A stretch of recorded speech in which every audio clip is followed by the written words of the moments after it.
پشتی سال و مهندرش کردن استانبول جنوبا برای خوددن وان هولنکو او چندین وقت دنگ کردی لی بلند نبویه.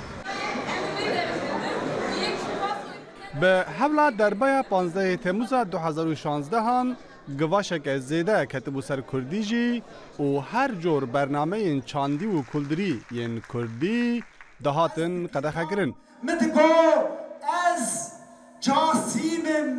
جاسیم جلیلم از دیم از کردم از قزل قلیمه جبر وی بی کنسرت جریزه کرد دور کتبون جوان دیدار مزن و تایبت بکردی.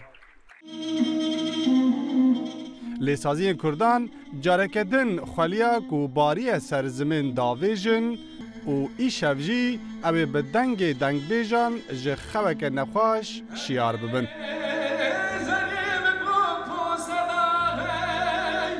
هجمارک دنگ بیجان لعو جلار استانبول دیوان دانینه و کسر و کوین میوانان حلم لی رادبه. از ترکیه خوشم، از دلبگشم، گلکی ها لمتروپولا سر چاند خو، سر هنر خو، سر زمان خو سکنی از ترکیه خوشم.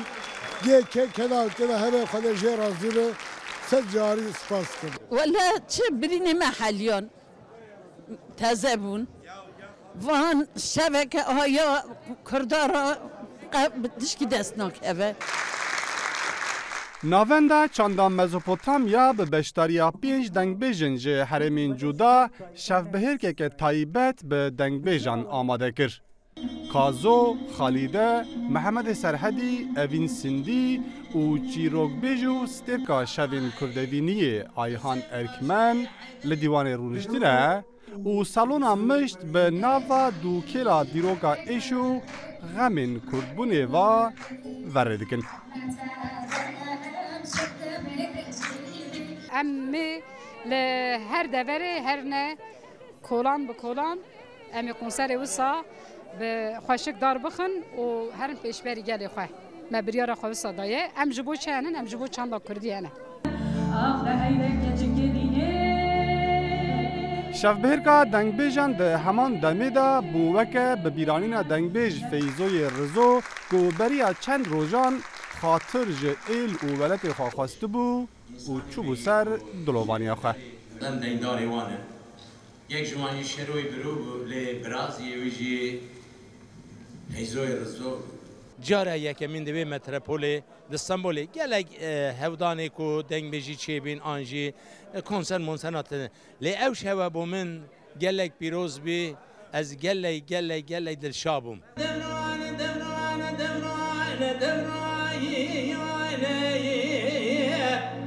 گلک سیاست مدار، شخصیت ناسکری، خورد، جوان و حتی زاروکین کرد به کلجان بشتاری به شلبرکی بون. چیروکین کو با ستران دنگ بیجان بوناکادین به دریجاهی شوه به سر روی غمگین دا بارین. لید داوی دا سترانا شیرین و خوش زمان کردی کرکو او خمگینی جه پاجه این حولی را در بکوه و او دلین زیز جارک دن به تینا خوابون و هبون زندی و جیرک بجوشه و شین به. رامستک روداو استانبول.